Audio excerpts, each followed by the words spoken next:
Break के बाद एक बार फिर से आप सभी का सी न्यूज भारत में स्वागत है। कुशीनगर के जिला सेवायोजन कार्यालय कुशीनगर द्वारा राजेश मणि इंटर कॉलेज में करियर काउंसलिंग कार्यक्रम का आयोजन किया गया। इस दौरान हाई स्कूल और इंटर के छात्र छात्राओं को आगे की पढ़ाई और करियर के बेहतर विकल्पों के बारे में जानकारी दी गई। देखिए सी न्यूज रिपोर्टर राशिद बिल्ला की ये खास रिपोर्ट। कार्यक्रम में पहुंचे काउंसलरों ने बच्चों को बताया कि हाई स्कूल और इंटर के बाद किस क्षेत्र में बेहतर भविष्य बनाया जा सकता है। छात्र छात्राओं को शिक्षा, रोजगार और प्रतियोगी परीक्षाओं से जुड़ी कई महत्वपूर्ण जानकारियां भी दी गई। वहीं स्कूल के प्रधानाचार्य प्रवीण दुबे ने कहा कि इस तरह के कार्यक्रम बच्चों को सही दिशा देने का काम करते हैं। सी न्यूज ने मौके पर मौजूद छात्र छात्राओं और अधिकारियों से बात कर ये जानने की कोशिश की कि ऐसे कार्यक्रमों का युवाओं पर कितना सकारात्मक प्रभाव पड़ता है। इस वक्त मौजूद हूँ कुशीनगर के राजेश मणि इंटर कॉलेज के अंदर और यहाँ पे ये ज़िला सेवायोजन कार्यालय कुशीनगर द्वारा विभाग के लोग आए हुए हैं और बच्चों को कैरियर काउंसलिंग के बारे में बता रहे हैं। थोड़ा हम जानेंगे, इनका परिचय सबसे पहले लेंगे। सर, क्या परिचय है आपका? सर, मेरा नाम संजीव कुमार जायसवाल है, director yes institute of information technology पडोना। ये जो कार्यक्रम चल रहा है, क्या कार्यक्रम है और इससे क्या मकसद? हमारा ये जो कार्यक्रम है ये मेरा नहीं, स्पेशली गवर्नमेंट का ये कार्यक्रम है। ठीक है, उत्तर प्रदेश सेवायोजन कार्यालय जो है इसको संचालित करता है। कुशीनगर जो हमारा है उससे ये संचालित होता है प्रोग्राम। इसमें बच्चों को गाँव में जितने भी स्कूल कॉलेज हैं 9, 10 और 11, 12, इन बच्चों को हम कैरियर काउंसलिंग के बारे में बताते हैं कि ये फ्यूचर में बच्चे क्या आगे करना चाहते हैं।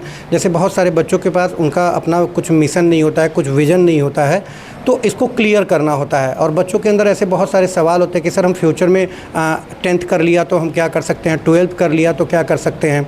और गवर्नमेंट की बहुत सारी ऐसी स्कीम होती है, बहुत सारी योजनाएं होती हैं, इनके बारे में बच्चों को अवेयर करना, क्योंकि बच्चे दूर दराज के जो गांव वाले बच्चे हैं उन तक ये इन्फॉर्मेशन पहुंच नहीं पाती है। तो सरकार की एक पहल है कि ये गांव बच्चों में स्कूलों तक पहुंचे। और मोस्टली हमारा जो एजुकेशन सेक्टर है तो यहाँ पे हमारे ह्यूज अमाउंट्स में स्टूडेंट्स मिल जाते हैं जिनको हम ये चीज़ें बता पाते हैं।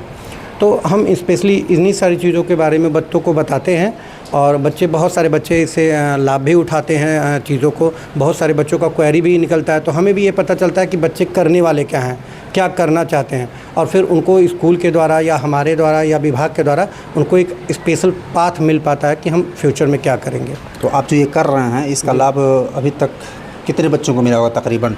देखिए सर, इसकी तो गणना नहीं है। हम लोग चूँकि क्या है कि हमारा काम है हर जगह पे जाकर के अपने ज़िले का रिजल्ट बता सकते हैं कि कुशीनगर में जो आपने जाकर के बच्चों को काउंसलिंग किया है, बच्चों का जो आपने मोटिवेट किया है, तो इससे कुछ प्रॉफिट हुआ है, कुछ लगा है कि हाँ बच्चे का बिल्कुल मोटिवेट हो रहा है? जी बिल्कुल सर। बच्चे जैसे अभी आप क्लास में ही देखेंगे कि बहुत सारे बच्चों को जो अभी तक बच्चे बोल नहीं रहे थे, अब उन बच्चों के अंदर क्वेरी आनी शुरू हो गई कि सर हम ये करना कोई बच्चा जैसे इसमें कह रहा है कि सर मुझे जेई करना है, कोई कह रहा है सर मुझे नीट की तैयारी करना है।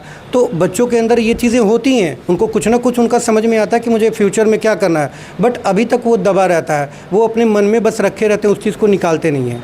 ठीक है, और जब तक उन चीज़ों को वो जाहिर नहीं करेंगे तो उनका कोई हेल्प कैसे कर पाएगा। उनके लिए क्या प्रिपरेशन होनी चाहिए, कैसे हमें लाइन बनानी है, गाइडलाइन बनानी है कि आगे कैसे हम पढ़ाई अपनी करेंगे, सारी चीज़ें गाइडलाइंस वगैरह ये सब हम लोग बच्चों को बताते हैं। अच्छा, आप तो उसी विभाग से हैं और ख़ास तौर से बच्चों को मोटिवेट करते हैं। अभी एक बड़ा सवाल है कि बच्चे एक्टिव थे, दिमाग लगाए थे, पढ़ रहे थे और मेहनत करने के बावजूद नीट परीक्षा जो उनका रद्द कर दिया गया, तो फिर वो एक तरह से कहिए कि उनका लेवल गिर गया और अब वो माइंड सेट जो था शायद बच्चों का काफ़ी डाउन हो जाएगा। तो इस पे आप क्या कहेंगे बच्चों से, क्योंकि ये भी एक मसला है सामने? देखिए, ये तो व्यवस्थाएं हैं और व्यवस्थाओं को संचालित हम आप और व्यवस्था सिस्टम के थ्रू ही होता है। अब सिस्टम में ही कुछ लोग अपने ही अगर जो गलत कर दें, क्योंकि कहीं ना कहीं सिस्टम में ऐसे लोग रहे हैं जिन्होंने इसको गड़बड़ किया, अब उससे क्या है पूरे देश का भविष्य जो है, जो इस तरह के बच्चे थे उनका कहीं ना कहीं तो मोरल डाउन हुआ ही है। अब ये बच्चे, अब सिस्टम जब तक अपडेट नहीं होगा, गवर्नमेंट इस तरह की व्यवस्थाएं नहीं लाएंगी, गवर्नमेंट इस पर कड़ा प्राविधान नहीं लगेगा, तब तक ऐसा होता रहेगा। और जब भी होगा इस तरह का तो कहीं ना कहीं बच्चे इससे बैक होंगे ही होंगे। भाई, जो बच्चे आज के डेट में तैयार करके जितना जा रहे हैं और अगर जो वो पेपर नहीं देने मिलता है, जैसे बहुत सारे बच्चों का पेपर जैसे कैंसिल हो जाता है कभी कभी, किन्हीं कारणों से कोई भी टेक्निकल इशू हो जाती है तो भी कैंसिल हो जाता है। तो आप उठा के देखिए, जो बच्चा उस समय 100% वैल्यू अचीव करने वाला था उसका कहीं ना कहीं 98, 95, 90 तक आ जाते हैं, तो कहीं ना कहीं बच्चे बैक हो जाते हैं। तो गवर्नमेंट को इस पे एक स्पेशल पॉलिसी बना के इस पे काम करना चाहिए कि किसी भी हाल में पेपर ना हो, पेपर जो है लीक ना होने पाए और पेपर कैंसिल ना हो, क्योंकि जो बच्चा आज अपना एफर्ट लगाया है वो जो ही कैंसिल होता है उसका कहीं ना कहीं वो बच्चा हतोत्साहित हो जाता है। आपके जो विभाग है, इस विभाग के तहत बच्चों को किस तरीके से माइंड सेट करना चाहिए कि वो डीएक्टिवेट ना हो, बल्कि हमेशा एक्टिवेट रहें, चाहे उनके साथ जैसे भी परिस्थिति आए? सर देखिए, इसके लिए तो बच्चे का अपना जो फिज़िकल लेवल है पहले वो सही हो, और दूसरा मेंटल लेवल। बच्चा जब अपना मेंटल लेवल पहले से क्लियर करके चलेगा कि मुझे फ्यूचर में क्या करना है, और उस चीज़ के पाने के लिए वो अपना एकदम सही गाइडलाइन बना के चलेगा, तो बच्चा डिमोटिवेट जल्दी नहीं होगा। ठीक है, डिमोटिवेट जैसे करने का दो ही ऑप्शन है। बच्चों के साथ ऐसी कुछ परिस्थितियाँ आ जाती है, चाहे वो फैमिली हो चाहे वो एजुकेशनल हो, तो बच्चा जब इस तरह का कुछ होता है तो कहीं ना कहीं बच्चा डिमोटिवेट तो होता ही है। लेकिन अगर जो उसका विजन और मिशन क्लियर है, ठीक है, तो वो बच्चा निश्चित तौर पे आगे सफल होता है, वो डिमोटिवेट नहीं होता है। ठीक है, जैसे आपने जितने भी अभी भविष्य में जितने भी, चाहे आप अंबेडकर को देख ले, या जैसे जो बहुत पिछड़े तबके से उठ के आए हैं, तो इनका डिमोटिवेशन कभी नहीं हुआ। ये हमेशा आगे ही बढ़ते गए, क्योंकि इनका लक्ष्य एकदम फिक्स था। पहले से ये कंफर्म कर रखे थे कि हमें इस चीज़ को करना है, मुझे आगे बढ़ना ही बढ़ना है, चाहे जो परिस्थिति है, मुझे अपना भविष्य बदलना है। तो जो बच्चा आज ये सोच लेगा मुझे भविष्य बदलना है, तो बहुत सारी प्रॉब्लम किसके साथ नहीं है? प्रॉब्लम हर एक के साथ है, चाहे वो छोटे लेवल पे हो चाहे बड़े लेवल पे हो, प्रॉब्लम सबके साथ है। अब बच्चे का प्रॉब्लम के साथ क्या उसका केमिस्ट्री बैठ रहा है, ये बच्चे को तय करना है, क्योंकि प्रॉब्लम तो आएगी, निश्चित तौर पे आएगी। मैंने अभी भी बताया कि आप जब भी कुछ करने जाते हो तो आपके साथ प्रॉब्लम्स आती है, और प्रॉब्लम्स आएंगी तो प्रॉब्लम हम सॉल्व कैसे करेंगे, मेन तो ये प्रॉब्लम ना कि हम सॉल्व कैसे करेंगे। और प्रॉब्लम को सॉल्व करने का ये है कि हमारा डिमोटिवेशन क्यों हो रहा है ये जाने। अच्छा, आप तो ज़्यादातर स्कूल कॉलेजों से संबंधित आपका प्रोग्राम होता है। कॉलेज में दो हिस्सा होता है, एक लड़कों का, दूसरा लड़कियों का।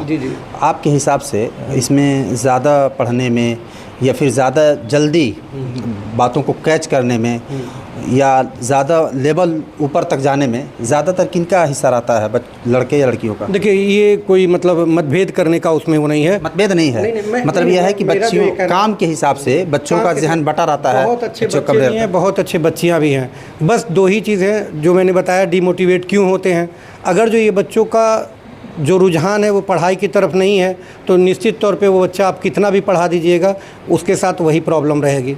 ठीक है, वही बात गर्ल्स के लिए, वही हमारा ऐसा मतलब आज तक मैंने ऐसा नहीं फाइंड किया कि नहीं बच्चे ज़्यादा तेज़ हैं लड़कियां कम तेज़ हैं, या लड़कियां ज़्यादा तेज़ हैं लड़के ज़्यादा कम हैं, है ना। ऐसा इनको बराबर मोटिवेशन मिलता है, सबका दोनों को मिलता है, इसमें कहीं कोई दो राय नहीं है। क्योंकि देखिए, मैं यहाँ से कोई भी शब्द बोल रहा हूँ तो दोनों के पास एक बराबर जा रहा है, ऐसा थोड़ी ना फिल्टर होकर जा रहा है। मेरा मकसद यही था कि आप तो बोल रहे हैं दोनों के लिए बराबर, लेकिन उसमें कोई ज़्यादा आपकी बातों को कैच करता है और कोई कम करता है। आपकी बातों से कोई जल्दी प्रभावित हो जाता है, कोई कम प्रभावित होता है। जैसे सर कभी भंडारा वगैरह चलते हुए आप देखे हैं सर?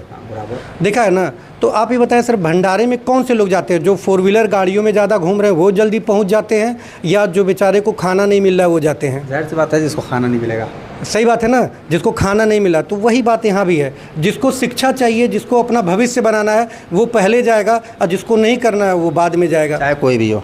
बिल्कुल सही। यहाँ पे बच्चियाँ भी हैं, बच्चे भी हैं। बस हम एक एक दो बच्चों से थोड़ा सा हम पूछ लेंगे कि जो ये कार्यक्रम हुआ है, इस कार्यक्रम से इनको क्या मोटिवेशन मिला है, और जो अभी तक एक्टिव नहीं थे, क्या लग रहा है कि ये कार्यक्रम से उनको फ़ायदा हुआ है। आप बताइए, क्या नाम है आपका? आर्यंश गौड़।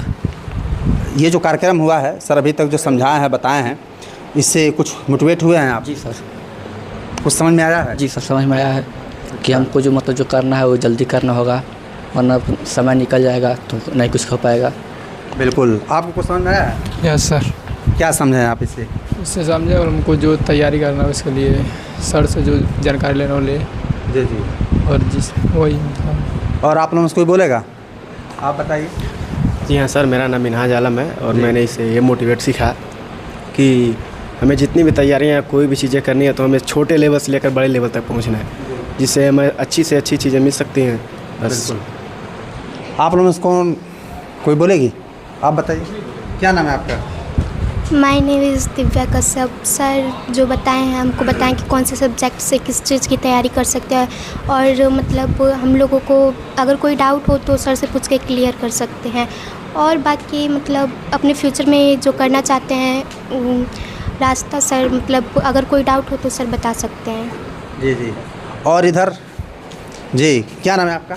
मेरा नाम स्मिता जायसवाल है। सर ये बताना चाहते हैं कि हमें कोई भी एक फाइनल एम रखना चाहिए जिससे हम अपने फ्यूचर में कुछ कर सकें। तो सर बता रहे, मोटिवेशन भी दे रहे हैं सबको, बच्चों और बच्चियों को भी, कि कैसे हमें वर्क करना चाहिए, कैसे हमें फोकस करना चाहिए और अपने करियर के लिए कुछ फ्यूचर बनाना चाहिए। आपका एम क्या है फ्यूचर में? मेरा मॉडलिंग का है। हाँ। और इधर कोई हैं बोलने के लिए? ये एक लड़की है हिजाब में। हेलो, क्या नाम है? तबस्सुम। सर जो बताए हैं कुछ समझ में आया है और क्या इससे सीखी है? सर बताए हैं कि हमें अच्छे से पढ़ने के लिए, और सर ये भी बताए हैं कि हम सबको क्या करना चाहिए। जी, आप? सर ने हमें बहुत अच्छी बातें सिखाई हैं जिससे हमें उत्साह मिला है कि हम लोग आगे अपने करियर में क्या क्या कर सकते हैं। मैथ्स बैच को बताएं कि वो इंजीनियरिंग लाइन पकड़ेंगे तो आगे बढ़ सकते हैं, और जो मतलब बायो से हैं वो नर्सिंग लाइन पकड़ सकते हैं, जिससे वो आगे बढ़ेंगे, अपने करियर में आगे बढ़ सकते हैं। बिल्कुल। यहाँ पे एक लड़का, क्या नाम है बाबू आपका? मेरा नाम दीपक गुप्ता है। अच्छा, क्या सीखे हैं अभी सर से? क्या चीज़ आपको हासिल हुआ है जो पहले आप नहीं जानते थे? नहीं सर, जो बतलाए हैं मतलब कोई भी पढ़ाई करे, मतलब कुछ भी करे, उसका एक लक्ष्य बना ले, और लक्ष्य बना जब करेंगे तो अपना काबिल मिल जाता है, जो मतलब एम होता है वो मिल जाता है। तो ये सर बतला रहे हैं कि मतलब कोई भी काम करिए, पढ़ाई से कुछ भी करिए, लेकिन उसका एक लक्ष्य बना कर करिए। ये प्रोग्राम इससे पहले भी हो चुका है क्या?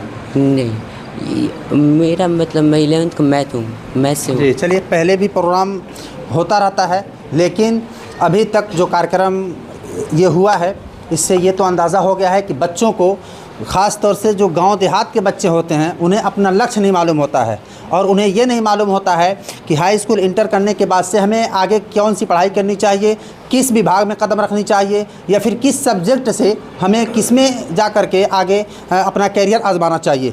ये कार्यक्रम बहुत ही अच्छा कार्यक्रम है जिससे बच्चों को मोटिवेशन मिलेगा और बच्चों को ये सीखने के लिए मिलेगा कि हमें अपने कार्यक्रम को, हमें अपनी कैरियर को कैसे बनानी है। यहाँ पे प्रिंसिपल सर हैं, बस हम थोड़ा सा पूछेंगे कि सर ये जो कार्यक्रम होता है इस तरीके का पहली बार हुआ है या हमेशा होता है? नहीं, वैसे दूसरी बार है, आपके द्वारा किया गया कार्यक्रम है, और ये कार्यक्रम मैं खुद करवाना चाहता हूँ। अच्छा। क्योंकि मेरी इच्छा रहती है कि बराबर इन सबों के करियर काउंसलिंग होता रहे। करियर काउंसलिंग अगर होता रहेगा तो इनको सबसे ज़्यादा ज़रूरी है कि तुम्हारा लक्ष्य क्या है। जिस दिन बच्चे अपने लक्ष्य को जान लेंगे और उस लक्ष्य पे काम करने के जो रास्ते हैं, उस रास्ते को अगर पकड़ लेंगे तो निश्चित है ये बच्चे सफल होंगे। तो इसका जो था ये कार्यक्रम है, ये बहुत बेस्ट कार्यक्रम है। आपको फ़ायदा मिला ही होगा, मिला है ना? क्यों बेटा, मिला है? Very good. जी, तो आपने सुना सर जी बताया कि ये दूसरी कार्यक्रम है और इससे फ़ायदा भी मिलता है बच्चों को। और अब जैसा कि बताया कि ये जो विद्यालय है चारों तरफ इसका देहात एरिया आता है, ग्रामीण क्षेत्र है, इसीलिए बच्चों को अपना लक्ष्य नहीं मालूम होता है। ऐसे कार्यक्रम अगर हों तो बच्चों को अपना लक्ष्य मालूम होगा और अपना कैरियर बनाने का, आजमाने का एक मौका भी मिलेगा। मैं राशिद बिल्ला सिन्हा, कुशीनगर। छात्र छात्राओं ने भी करियर काउंसलिंग कार्यक्रम को काफी उपयोगी बताया है और कहा कि इससे उन्हें अपने भविष्य को लेकर नई दिशा मिली है। खास रिपोर्ट में फिलहाल के लिए इतना ही। देश दुनिया की बाकी खबरों को जानने के लिए आप देखते रहिए सी न्यूज़ भारत।